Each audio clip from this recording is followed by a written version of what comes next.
Mary Ann Baker had never considered herself the type of person who would end up in a quiet suburban cul-de-sac, surrounded by neat rows of identical mailboxes and neighbors who waved too politely to mean it. Her life, for years, had been defined by long hours, intense negotiations, and the cold fluorescent buzz of law firm conference rooms. But everything changed the day her father collapsed on the floor of his modest apartment, clutching his chest with a look of hollow panic in his eyes. A minor stroke, the doctors said, but one serious enough to leave lasting consequences. He would recover, yes, but with careful monitoring, constant supervision, and the support of a controlled, peaceful environment. The old building he lived in, with its aging elevator, paper-thin walls, and indifferent neighbors, wasn't going to work anymore. So Mary Ann did what any daughter with half a heart and a measure of guilt would do. She cleared the guest room, hired the contractors, and brought him home. The house she'd bought 5 years earlier, nestled at the far edge of Meadowpine Estates, had been her private escape from a profession that took more than it gave. It was spacious, modern, and efficient, with sharp lines and quiet appliances. She liked the control, the predictability of it. The garden stayed trimmed, the locks worked smoothly, the insulation kept everything at an even 72 degrees. She had chosen it precisely because it felt like something she could contain. That illusion began to unravel the moment she installed the small, whisper-quiet external generator along the east-facing wall, right under her father's window. The device wasn't obtrusive, nothing like the bulky, gas-chugging monsters used during hurricane season. It was sleek, medically certified, government-approved, and essential. Her father had been fitted with a respiratory support device, an advanced unit that didn't rely on the typical tubes and tanks, but rather a neural regulator and backup oxygen stream that required constant, low-voltage power to operate without interruption. The generator was the kind mandated by federal health guidelines for at-home care. It had been cleared through city permits, professionally installed, and double-checked by a third-party inspector. There was nothing improper about it, at least not until Karen noticed it. Karen lived 2 houses down and directly across. Her lawn was aggressively symmetrical. Her flower beds were excessive. Her SUV had a flag decal, and her mailbox had a camera. She had never spoken more than 5 words to Mary Ann since she'd moved in, but the day after the generator was installed, she appeared on the sidewalk just past the hedge, staring across the lawn with the exaggerated stillness of someone trying to appear casual while clearly burning with internal judgment. Mary Ann noticed her from the kitchen window, where she was helping her father with his afternoon tea, and made a mental note to expect a passive-aggressive comment in the next HOA bulletin. It didn't take that long. 3 days later, during a neighborhood walk Mary Ann rarely participated in, but felt obligated to join for the sake of community visibility, Karen approached her with the smug certainty of someone who believed she was the final authority on aesthetics, order, and righteous interference. "I noticed you installed some kind of machinery on the side of your house," Karen said, adjusting her oversized sunglasses. "I'm sure you had your reasons, but it's caused some concern." Mary Ann blinked, uncertain if she was meant to reply with gratitude or apology. "It's medical," she said, already weary. "It's silent, compliant with code, and fully permitted." Karen smiled the way people do when they're not listening but are already preparing a rebuttal. "I understand, of course, but we all have to live here. There are rules. There are expectations. You can't just introduce industrial-looking equipment into a residential landscape. Some of us are sensitive to that sort of thing." That was the moment Mary Ann realized she was speaking to someone who didn't care about legality, necessity, or even common decency. Karen was concerned with optics, with the illusion of control, and with enforcing a version of community she alone had authored. It would have been easy to dismiss her, to laugh it off, and walk away. But something in Karen's tone, that venom laced with faux concern, warned Mary Ann this wouldn't end with a conversation.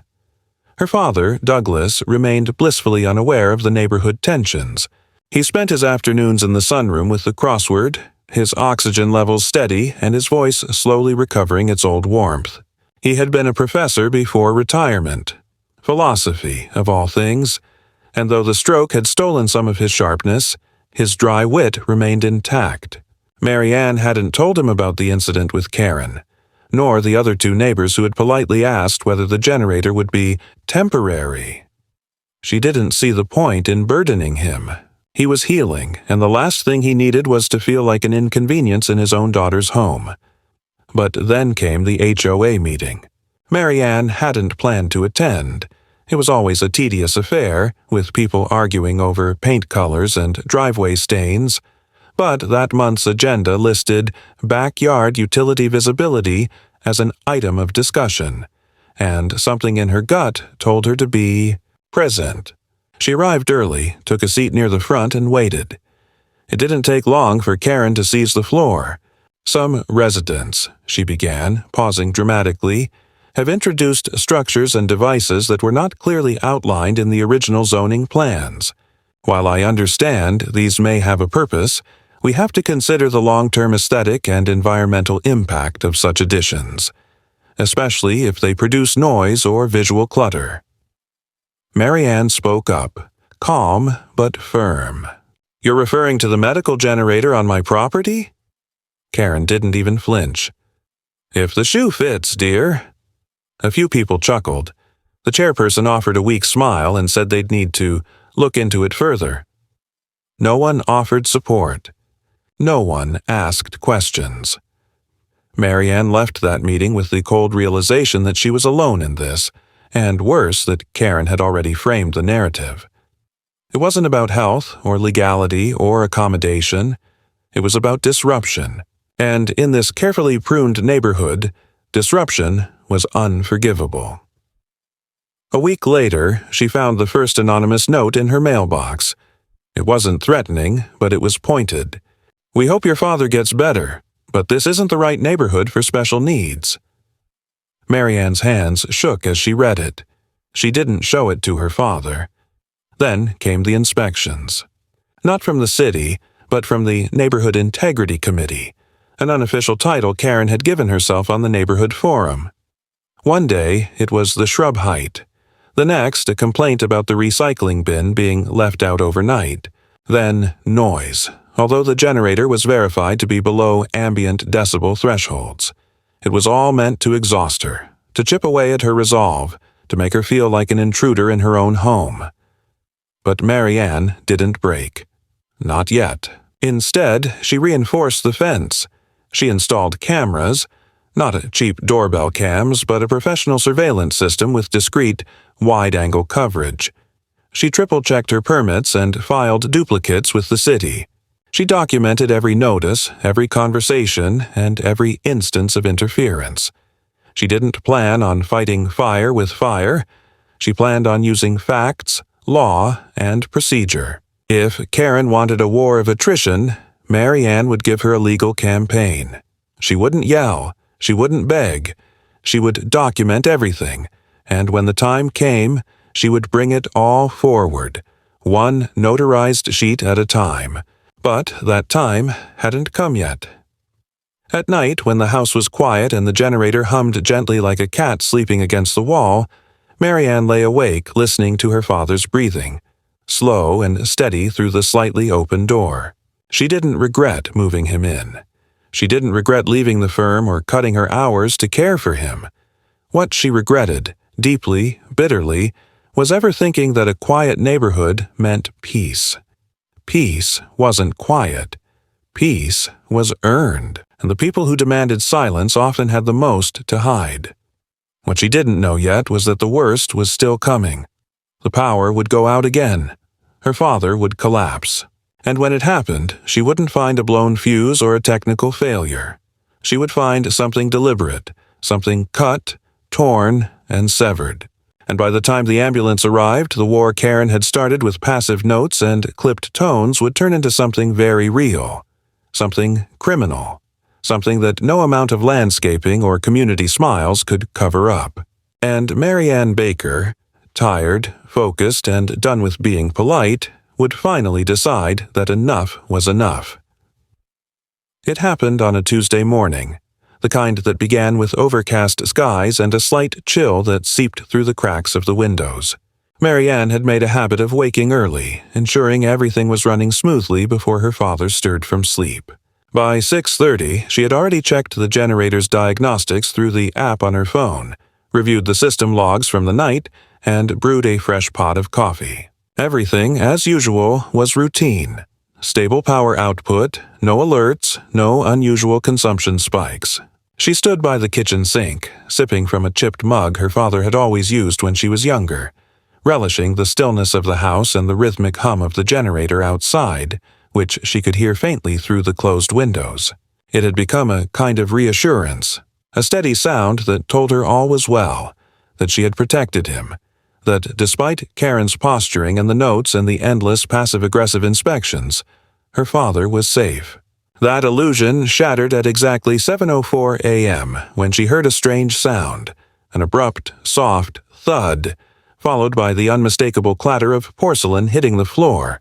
The coffee cup slipped from her hands, smashing into shards on the tile as she bolted down the hallway. Her father's room was dim, the curtains drawn halfway, but she could see him slumped awkwardly in the chair beside the bed, his chest barely moving, the oxygen line dangling loose beside him, the monitor flickering red with a silent, blinking error message. There was no time to think. She called 911 as she checked for a pulse. He was breathing, barely. The device was completely offline. The backup system hadn't kicked in. Her hands trembled as she tried to restart it manually, but the screen remained blank, unresponsive. Panic clawed at her throat, but she forced herself to focus. She followed the operator's instructions as best she could, her voice hoarse and urgent, and within 9 minutes the ambulance arrived, filling the street with flashing lights and urgency. The paramedics took over quickly, efficiently, securing her father, administering oxygen, stabilizing his vitals before rushing him into the van. One of them turned to her just before they closed the doors and asked, "What happened to the power unit?" She could only shake her head, numb and confused. After they left, she stood frozen in the silence that followed, the hum of the generator notably absent. Something was wrong, deeply wrong. She threw on a jacket and stepped outside. The generator panel had no lights. She opened the side compartment with the key still on her ring. Inside, the power converter was dark. Her breath caught when she noticed the clean slice through the main power line. The edges unnaturally smooth, not frayed like a short circuit, but deliberate, mechanical, cut. She stepped back, her body trembling not from the cold but from the certainty beginning to form in her mind. This wasn't a malfunction. This was sabotage. She called the installation company first. They dispatched a technician within 2 hours. He confirmed what she already knew. "This was done intentionally," he said, crouching beside the open panel, his gloved fingers tracing the incision in the wiring. Someone knew exactly what to cut. They bypassed the circuit relay and went straight for the direct power line. He stood up, brushing off his knees, his face grim. This isn't some random act. Whoever did this knew what they were doing, and they didn't want the system to fail gradually. They wanted it to shut down immediately. No alerts, no fallback. Mary Ann didn't speak. Her fists were clenched so tightly her nails had dug into her palms. She thanked the technician and called the police next.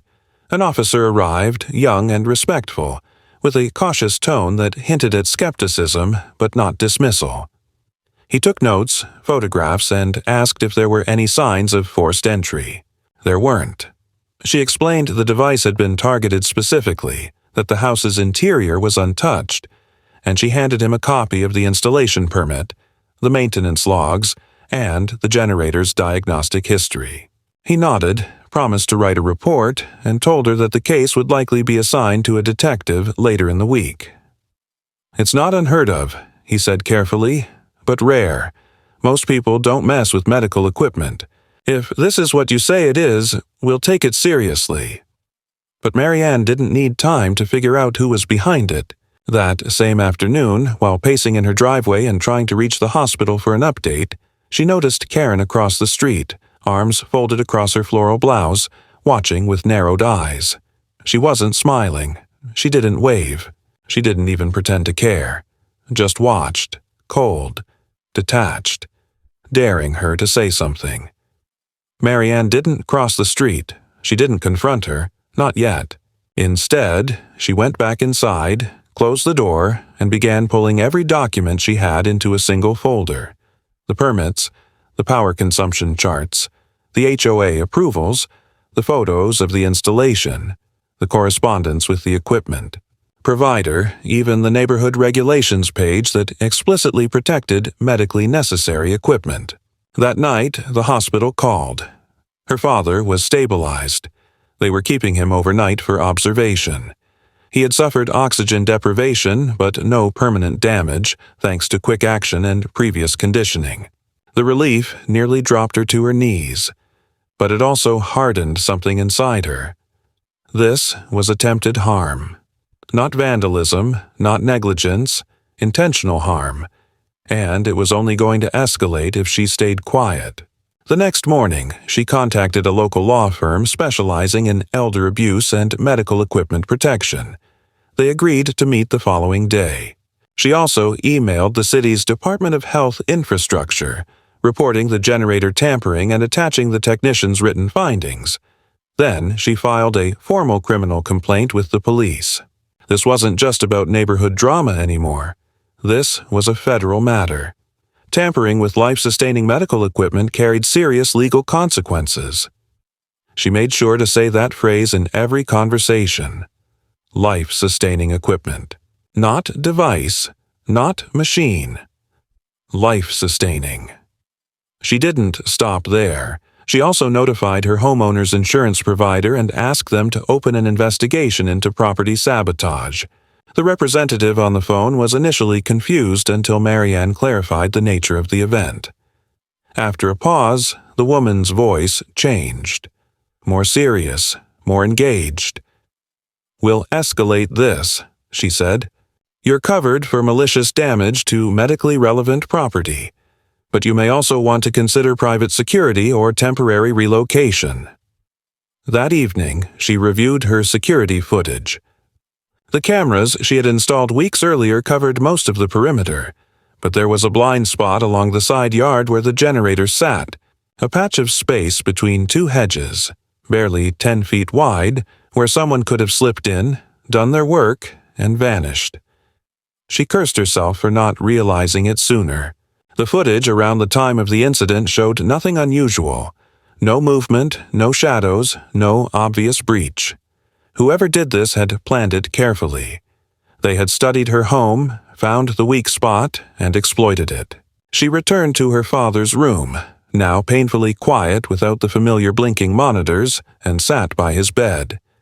He looked older, smaller somehow, fragile in a way she hadn't let herself admit until now.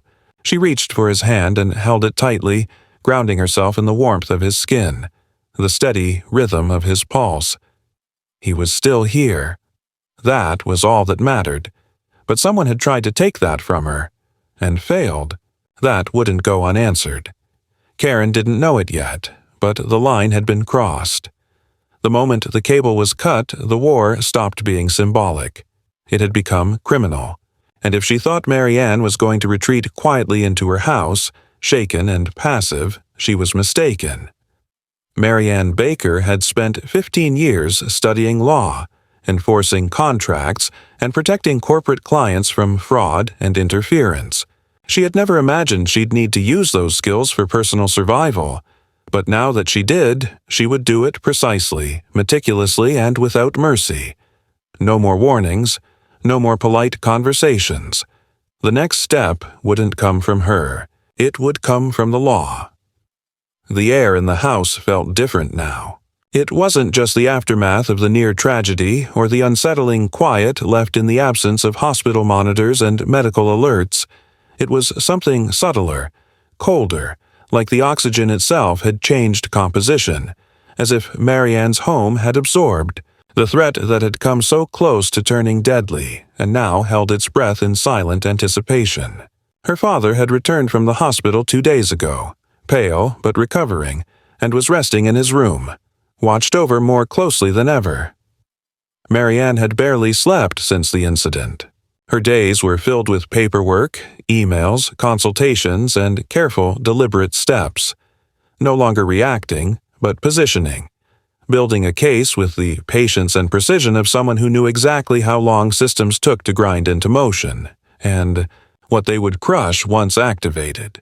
By now, 3 separate entities had begun their involvement in the matter.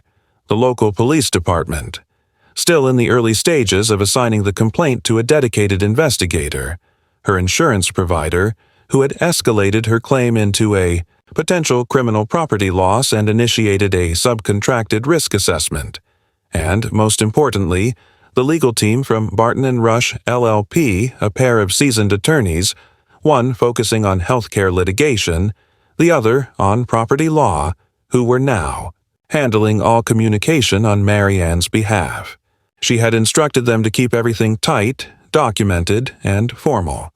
No threats, no rhetoric, just the slow, unrelenting weight of legal consequence building behind every letter, every request, every inquiry. It didn't take long for the pushback to begin.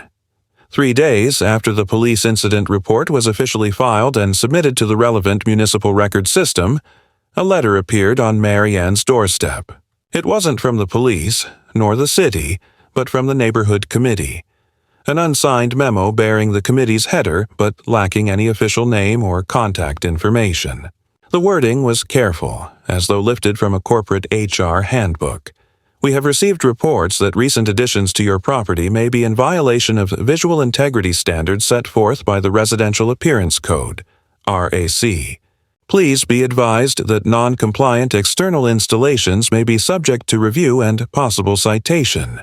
We encourage voluntary realignment with neighborhood aesthetics. Failure to cooperate may result in a formal hearing. Marianne read the letter once, then again, slower. It was vague enough to sound procedural but specific enough to be retaliatory. The only external installation on her property was the generator, already documented, already permitted, and already cleared by city code. There were no other changes.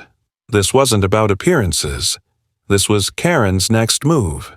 She forwarded the letter to her lawyers, who responded with a certified notice to the committee, demanding identification of the source of the complaint, a list of all cited RAC clauses, and an immediate cease and desist on further communications, until legal review was completed. The response was swift, but not from the committee. That afternoon, a man appeared in front of her house, standing just beyond the property line, wearing khakis and a windbreaker with a laminated badge clipped to his belt. He introduced himself as a community consultant, hired to assist with neighborhood ordinance compliance. Marianne stepped outside, arms crossed, and listened to him carefully, noting every word and watching his eyes as he attempted to remain affable. He claimed to be conducting a routine inspection, based on anonymous concerns. He asked if he could take a look around the exterior to ensure all utilities were in safe and compliant standing. Marianne didn't move. She asked for his credentials in writing, and when he couldn't produce any documentation beyond the badge and a printed copy of the RAC standards, something anyone could download online, she informed him politely but firmly that she had retained counsel and that no inspection would take place without legal oversight and advance notice. He backed off, smiling thinly, offering a generic apology and reminding her of how much smoother things tend to go with cooperation. She didn't respond. She watched him leave, and once he was out of view, she called her lawyer again. Within hours, an injunction draft was prepared in case any further attempts to access her property occurred without due process. The next morning, another note arrived, this one taped directly to the side gate where the generator was installed. No envelope, no signature, just a plain sheet of paper with typed text. Do the right thing. We know you think this is about health, but it's about respect. No one wants to see this again. Beneath the words was a photograph, taken from an angle outside her property, clearly at night, showing the generator unit in low light. It wasn't threatening in tone, but the message was unmistakable. "We're watching." Marianne felt something cold settle in her chest. This was no longer about grievances or regulations. It had become a campaign of pressure, of psychological manipulation designed to push her into compliance through isolation and fear. She scanned the exterior again, this time slowly, studying sightlines, angles, positions. Somewhere nearby, someone had watched her home closely enough to take this photo, print it, and leave it without being seen. Her lawyer's response was immediate. This was stalking, and they were attaching the photo to the growing portfolio of evidence being compiled for the criminal complaint. The police, however, remained slow, procedural. The officer she spoke to on follow-up was polite but non-committal. "These things take time," he said, and while he didn't dismiss her claims, he did emphasize the backlog, the need for patience. Marianne thanked him, hung up, and sat in her car with the windows rolled up, gripping the steering wheel hard enough that her knuckles went pale. She wasn't surprised when the power went out again. This time, it wasn't the generator. It was the main feed to the east section of the house, the same wall where the generator was installed. The breaker tripped, and when the electrician arrived, he found damage to the external conduit. Not natural wear, not aging hardware. It had been loosened, tampered with, as though someone had attempted to sabotage it but been interrupted. He took photos, made notes, and submitted a written statement. Marianne added it to the file. The insurance company, now fully invested in the outcome, sent a private investigator. He was older, quiet, with a military posture and a no-nonsense demeanor. He spent half a day canvassing the area, reviewing camera angles, interviewing neighbors, most of whom offered nothing of substance, but a few admitted, off the record, that Karen had complained about the generator to them multiple times, referring to it as a neighborhood hazard and a bad example for future buyers. The final confirmation came when the investigator reviewed her digital security logs and noticed a drop in signal strength along the side yard just after 2 a.m., roughly a week, prior to the second incident.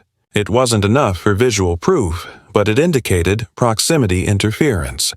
Someone had been close enough to affect the system's wireless integrity, possibly using a signal jammer or shielding. A deliberate, targeted intrusion. That was enough. Her lawyers began preparing the full motion. Civil suit for harassment, property interference, and intentional infliction of emotional distress. The insurance claim expanded to include not just vandalism, but potential criminal conspiracy. The investigator submitted a formal report, and Marianne, for the first time in days, felt something close to momentum. Then came the town hall. Karen stood up, red-faced, exaggeratedly out of breath, and loudly decried the new culture of victimhood invading the neighborhood. She spoke for 10 minutes about property values, environmental stability, and the dangerous precedent of giving in to special cases. She never mentioned Marianne by name, but everyone in the room understood. Several nodded. A few looked uncomfortable. No one interrupted her. Marianne didn't respond. She didn't stand. She didn't even look at Karen.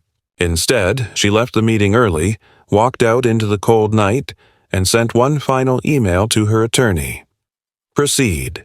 The meeting with the deputy district attorney took place in a plain, windowless office downtown. No pomp, no ceremony, just neutral tones, quiet HVAC hum, and the low murmur of nearby voices behind frosted glass. Marianne arrived precisely on time, accompanied by her lead attorney, Jenna Cross, a sharp but even-tempered woman with a voice like cool steel and eyes that missed nothing. They were greeted by Assistant District Attorney Morales, a composed man in his 40s with the mannerisms of someone who had seen too many lies presented as truth and learned long ago not to flinch at either. He shook hands politely, offered water, and listened as Marianne laid out her summary. Not rehearsed, not theatrical, just fact. Her father's health, the generator's purpose, the sabotage, the anonymous notes, the tampered wiring, and the escalation that followed. Jenna backed her up with printed documentation, timestamps, photos, technician statements, and a copy of the private investigator's report, now cross-referenced with property boundaries and internal jurisdiction maps. Morales didn't speak much as they presented the evidence. He leaned back in his chair, tapping a pen against his pad occasionally, but his expression remained unreadable. When it was done, he exhaled and leaned forward slightly, folding his hands over the edge of the desk. "It's not the first time I've seen neighborhood disputes go too far," he said calmly, "but this is different. This isn't about someone trimming a hedge too close to the line or arguing over fence heights. Someone interfered with critical medical equipment. That moves this out of civil territory. The only thing that matters now is what we can prove beyond reasonable doubt." Jenna nodded, sliding another folder across the table. "This is the timeline. We've preserved all original formats. Metadata intact. 2 affidavits pending." Morales opened it, scanned the top page, and gave a faint nod. "We'll open a file," he said. "If your client is willing, we'll submit the initial findings to a magistrate. It won't be fast, but we'll do it properly." Mary Ann felt something shift. Not resolution, not closure, but traction. A slow grind toward something resembling accountability. It wasn't justice yet, but it was a start. That same week, while the district office initiated preliminary steps, another kind of escalation took root closer to home. A neighbor, Marlene, mid-60s, always polite in that distant way, approached Mary Ann during a midday walk with her father, who had started making short outings again, a walker helping his once proud stride. Marlene spoke quietly, without eye contact. "You should be careful," she said. "Some of them are talking like you're the one causing all this, saying your presence is making the neighborhood unstable." Mary Ann paused, narrowing her eyes. "Who's saying that?" Marlene shook her head, offered a helpless shrug. "Karen, of course, but others too. People listen when she talks. They don't all agree, but they don't argue either. They're afraid of what happens if they do." Then she walked off, leaving Mary Ann staring at her father, who hadn't heard the exchange, who simply looked up at the trees with that same quiet hope he always wore when the sun found its way through the leaves. The next day, a printed flyer appeared on several doorsteps, including Mary Ann's. No return address, no listed author, but clearly composed with care and a deliberate tone. It posed as a call for community unity, citing rising tensions and an escalation of hostility in the neighborhood, painting an image of fear. Children too nervous to play outside, elderly residents afraid of reprisals, pets allegedly startled by machine noises. The flyer stopped short of naming her, but the implication was so obvious it bordered on parody. Mary Ann read it once, then put it in a plastic sleeve and added it to the growing legal file. That night, a car idled outside her house for almost 7 minutes. She didn't see the driver, but the presence was unmistakable. An engine hum that didn't belong, a silence that wasn't silence. She watched from the upstairs window, phone in hand, ready to call it in. The car left before she had to. Her cameras caught nothing. Too far, too dark, but the psychological message landed. She wasn't imagining things. She was being watched. Jenna called the next morning with an update. ADA Morales has agreed to present the sabotage as probable cause for a criminal investigation. He's submitting the report this week. It's slow, but it's real. Mary Ann nodded, letting the words sink in. Then Jenna paused. "There's something else. We traced the anonymous photo. One of the neighbors has a Ring camera. You're not going to believe this, but the timestamp on their cloud footage caught Karen approaching your gate the night of the first cut. It's blurry. She's wearing a hood. But it's her. The posture, the gait, it's close enough to use as supplementary evidence." Mary Ann didn't ask for the footage. She didn't need to see it. She already knew. What she didn't expect was what came next. On Thursday morning, her father's doctor called to reschedule a home visit. When asked why, he admitted, somewhat sheepishly, that the office had received a complaint. Anonymous, again, claiming that the environment was hostile, unsafe for medical personnel, and compromised by ongoing neighborhood conflict. Marianne froze. "Are you saying someone filed a complaint against my father's home care?" The doctor sighed. "Not against you directly, no. But someone doesn't want me visiting, and whoever it was made it sound like I'd be walking into a lawsuit if I stepped onto your porch. I don't want to get involved, but this is ridiculous.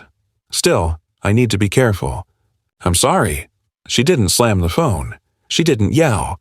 She simply walked to the kitchen, stood in front of the window, and stared at the patch of grass just beyond the generator, now fitted with a new reinforced lockbox and motion-activated floodlights. And for the first time since the generator had been cut, since the hospital stay, since the note on the gate, she allowed herself one long, silent moment to absorb the depth of it all. This wasn't just harassment. It was a campaign of targeted, procedural obstruction. Karen wasn't just acting out of spite or intolerance. She was weaponizing the system, exploiting every quiet corridor of influence she could reach.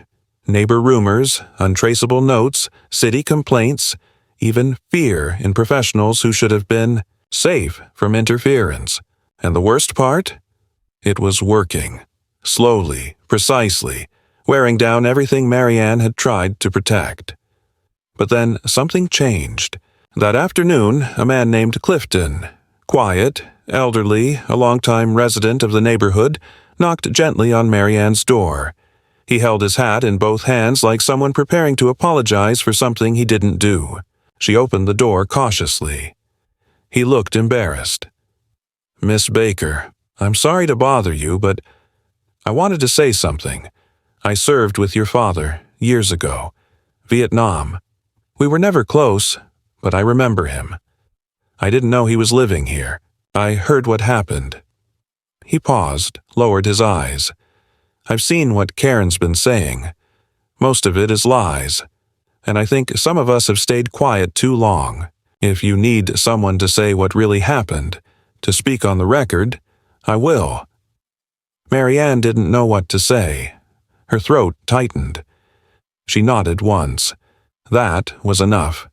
It wasn't over. It wasn't even close. But it was beginning to shift. The morning began with wind. Low, restless gusts sweeping down from the hills like something was approaching that hadn't yet found its voice. Marianne stood on her porch just after dawn, arms folded, coffee cooling untouched in her hands. The light was pale, soft enough to blur the sharp corners of her yard, but it didn't soothe. Everything looked fine. Everything sounded fine. But something in her gut told her the quiet was performance.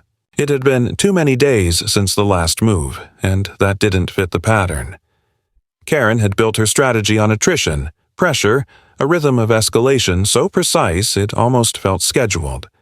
Silence was never a sign of peace. It was a reset.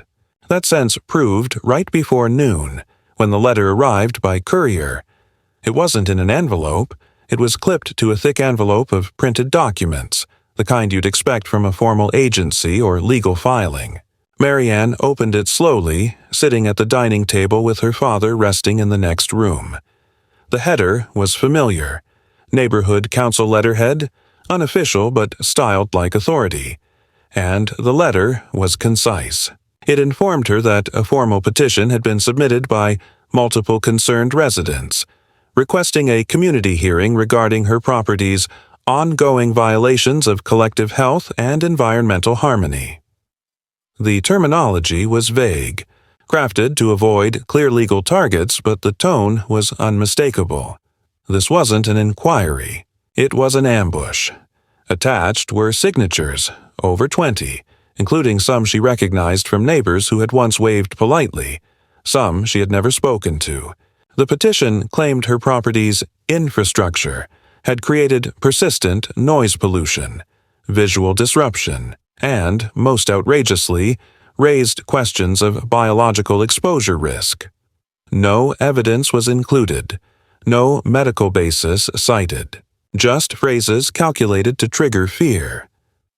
The final paragraph stated that, based on the volume of complaints, the council had referred the issue to the county zoning office for urgent review.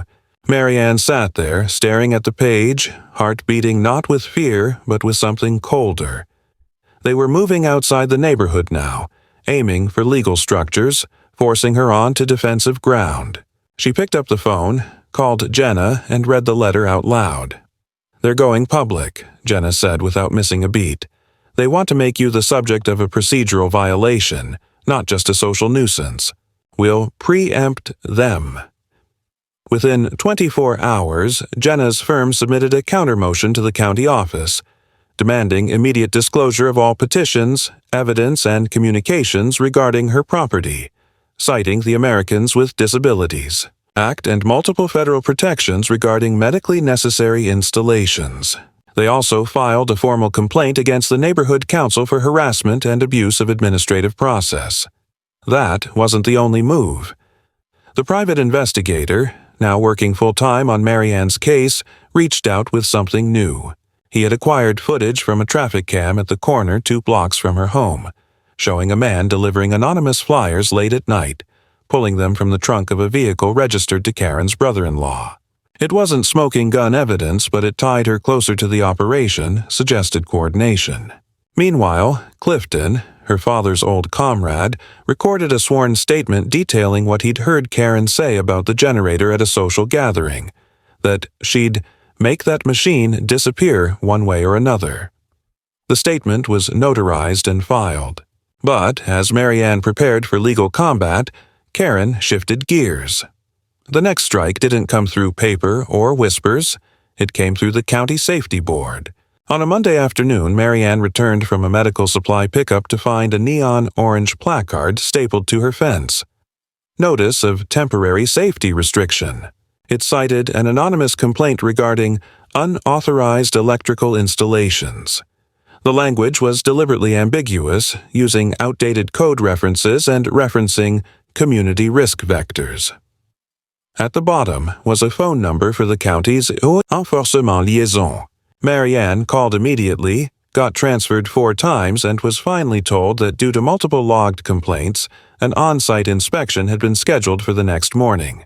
She called Jenna, who dispatched a legal representative to attend the inspection and filmed everything. When the inspectors arrived, 2 men in official jackets, accompanied by a third in a clipboard-holding observer role, it became clear they didn't know what they were walking into. One asked whether this was the house with the illegal power grid. The other mispronounced her last name.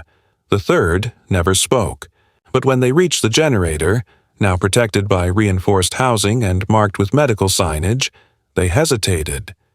The legal rep handed them the full binder: installation permits, federal guidelines, maintenance records. The inspectors flipped through the pages slowly, glancing at one another, clearly unsure how to proceed. The entire process took 17 minutes. They left without issuing any citations, promising to review findings internally. That night, Marianne noticed her father's window was slightly open. A faint, pungent odor drifted in. Something acrid, chemical, not natural. Her father coughed sharply 3 times before she closed the window and checked the venting. Nothing appeared broken, but she called an air quality service to scan for residues. The technician came the next day and confirmed elevated trace levels of a solvent often used in outdoor cleaning sprays. Nothing lethal, but enough to cause irritation to someone with compromised breathing. Another report, another page in the file. Still, Karen showed no sign of stopping. Flyers reappeared, now in color, distributed further into adjacent neighborhoods. Some bore manipulated images, close-ups of the generator exaggerated in size and hue, designed to make it appear massive, industrial. Others quoted fake statistics about home resale value drops near long-term medical installations. Marianne traced the print job to a local self-service center. Surveillance footage showed Karen entering the facility with a USB stick. Jenna filed for an emergency protective order. Then came the tipping point. The county office informed Marianne that, pending resolution of community conflict, they were freezing approval of a minor renovation project she had filed months earlier, an unrelated bathroom upgrade. The reason: unresolved zoning questions. It was a quiet, buried administrative maneuver, but it confirmed what she suspected. Karen had found a sympathetic voice somewhere in the bureaucracy. The campaign was bleeding into real consequences now, affecting unrelated parts of her life, all designed to squeeze her from multiple angles until she caved.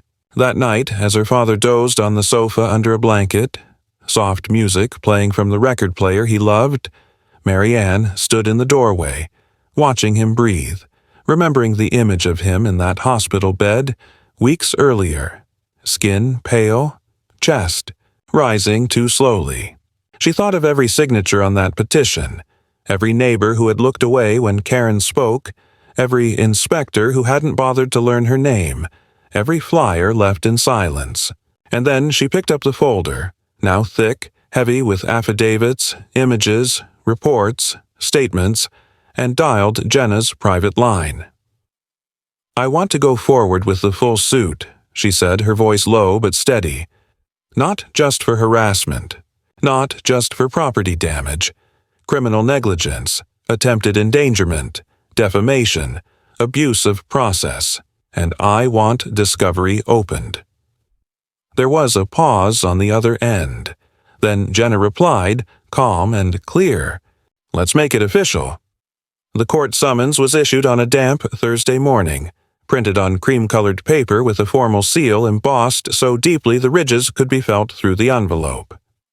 It was addressed to Karen Elizabeth Halter, and it landed in her mailbox with all the silence of a thrown knife. The charges were clearly listed: tampering with medically necessary equipment, intentional interference with protected residential health infrastructure, harassment through administrative manipulation, and defamation. It was more than just a lawsuit. It was the formal naming of a person behind months of disruption, fear, and escalating harm. Marianne didn't feel triumph when she received the copy. What she felt was something colder and far more stable. Resolve. This wasn't the end. It was the first public strike in a battle that had long been fought in shadows. Karen did not respond immediately. For nearly a week, she disappeared from the usual haunts. No morning strolls along the curb with her dog, no presence at the mailbox with her folded arms and rehearsed glares, no self-appointed patrols of sidewalk compliance. The neighborhood, so used to her visibility, felt strangely off balance. But Marianne knew better than to assume the silence was surrender. She had seen the rhythm of Karen's tactics too closely by now. When Karen finally did speak, she did so the way she always had, through the system. It came in the form of a counterclaim, filed by Karen's attorney and laden with theatrics. Claims that Karen had been subjected to emotional distress, that she had merely acted out of concern for community safety, that she was being targeted for expressing protected speech. It framed her as a civic-minded woman, unjustly vilified by a vindictive campaign. Marianne read the document carefully, noting how it omitted timelines, distorted events, and introduced vague accusations about hostility and confrontation.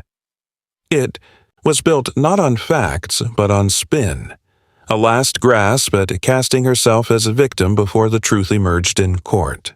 But the court wasn't where everything cracked open. That happened 2 days before the first hearing, when a county technician, tasked with finalizing a review of the anonymous complaints that had prompted the earlier inspection, uncovered something strange in the municipal records. A series of public complaints had been filed under different names, all tied to the same email address. The address traced back to a shared internet account at a local cafe, normally anonymous, but one of the devices used to log in had previously accessed a personal blog registered under Karen's name. It wasn't damning in isolation, but when combined with the flyers, the altered images, and the now confirmed print footage from the self-service copy center, it began to outline something uncomfortably close to a premeditated campaign of misinformation. When presented with this information, the judge ordered expedited discovery. That's when everything unraveled. Jenna's legal team obtained server logs from the neighborhood forum platform, normally considered informal and private, but now subject to subpoena. Among the recovered data were drafts of messages Karen had written but never posted, revealing her thoughts in raw, unfiltered form. Phrases like, "push her out before winter," "no one wants a hospice house next door," and, most incriminating, "cut that damn cable if no one else will." When questioned under deposition, Karen initially denied knowledge of the notes, but after being presented with metadata, IP timestamps, and location matches, her attorney abruptly halted the session, requesting a recess. 2 hours later, Karen's legal team offered to settle the case confidentially. Marianne declined. This wasn't about money. It was about consequence. About someone finally learning that not all cruelty is invisible just because it's dressed in bureaucracy. When the trial began, the courtroom wasn't crowded. Just a few press observers, some disinterested locals, and the soft rustle of legal documents. Marianne testified clearly, without flourish, walking the court through the timeline, the documentation, her father's hospitalization, the sleepless nights, the petitions, the signs, the flyers, the attempts to poison the well by sowing fear. She didn't cry. She didn't shake. She told the truth in the way that most frightens liars, with calm, steady clarity. Karen took the stand the next day. Her tone was clipped, her answers rehearsed. She insisted she had only ever wanted what was best for the neighborhood. But when questioned about the photo left on Marianne's gate, about the edited flyers, about the language in her private messages, she began to falter. Her voice cracked. At one point, when asked why she had never simply spoken to Marianne about her concerns like a neighbor, she said, "People like that don't listen." The courtroom went still. The phrase hung in the air like a siren. People like that. The judge's ruling came a week later. Karen was found guilty of intentional interference with medically protected infrastructure, harassment, and malicious defamation. She was ordered to pay damages, barred from participating in any residential governance for 5 years, and served with a no-contact order preventing her from approaching within 100 feet of Marianne's property or her father. There was no dramatic outburst, no final protest. Karen sat in silence, her lips thin, her posture rigid, as the judgment was read. Her attorney spoke on her behalf at sentencing. She herself said nothing. Outside the courthouse, the wind picked up again, cold and persistent. Marianne stepped into the daylight, holding her father's arm, guiding him down the steps carefully. Reporters called out questions, but she didn't answer. She didn't need to. Everything that mattered had been said under oath. What remained now was to go home, to breathe in a space that finally belonged only to her family again, to sit beside the generator with its soft, steady hum, and know that this time no one was coming for it. No one would touch it again. And Karen Halter, who had once wielded social pressure and veiled threats like tools of policy, now stood alone, publicly named, legally condemned, stripped of her control not by vengeance or confrontation, but by truth, patience, and the law. It had been 3 weeks since the judgment, and the neighborhood had grown quieter in a way that wasn't just about sound. The tension that had once clung to every hedge and mailbox, every overly long glance and clipped greeting, had dissipated. Not entirely, not as if it had never happened, but like a storm that had finally exhausted itself, leaving behind soaked earth, and the uneasy quiet of things not yet processed. Karen's house now sat dormant, her blinds perpetually closed, the once perfect flower beds beginning to brown and curl at the edges, as if even the plants had retreated in shame. A "for sale" sign had appeared without fanfare one morning, staked into the front lawn with its top half leaning slightly from uneven ground. No one commented on it. No one touched it. It simply stood there, marking the end of something that had once felt permanent. Marianne had resumed her routines gradually, Not because she was pretending things had returned to normal, but because she understood that normalcy was never something handed back. It had to be rebuilt, piece by piece, deliberately. She moved through her days without the electric thread of paranoia coiled beneath her skin. The blinds remained open now. Packages were left on her doorstep without being moved before she could reach them. Her father's doctor had resumed regular home visits, this time without hesitation, and the man who serviced the generator smiled when he saw her, joking that hers was the best-maintained unit he'd ever seen, even in hospitals. Her father, for his part, had improved. His color had returned, his voice was steadier, and his walks longer. He asked about the case once, sitting at the kitchen table with a crossword in front of him. "She's gone," Marianne said simply, and that was enough. He didn't press. He knew what that had cost her. Not all neighbors apologized. A few did, quietly, awkwardly, offering weak smiles or mumbled acknowledgments at the mailbox, as if the truth had been heavier than expected now that it had a verdict to support it. One woman left a small pot of flowers on her porch with a note. "You shouldn't have had to go through that alone. I'm sorry I stayed quiet." Marianne didn't respond, but she kept the flowers. It wasn't forgiveness, but it was something. The most unexpected development came a month later, when a new set of notices arrived. This time, not warnings, but invitations. The city had begun a pilot initiative for neighborhood advisory boards with rotating seats chosen by vote rather than appointment. Marianne's name had been nominated by several residents, not for her legal knowledge but for her persistence, her unwillingness to bend to unjust pressure, and her calm under sustained attack. At first, she laughed. It seemed absurd to imagine herself participating in any structure even vaguely resembling the one that had enabled Karen's rise. But the more she thought about it, the more she realized that leaving it to others had been part of the problem. She agreed to serve a single term, on one condition: that all advisory board decisions be publicly posted, open for review, and without closed-door sessions. The motion passed unanimously.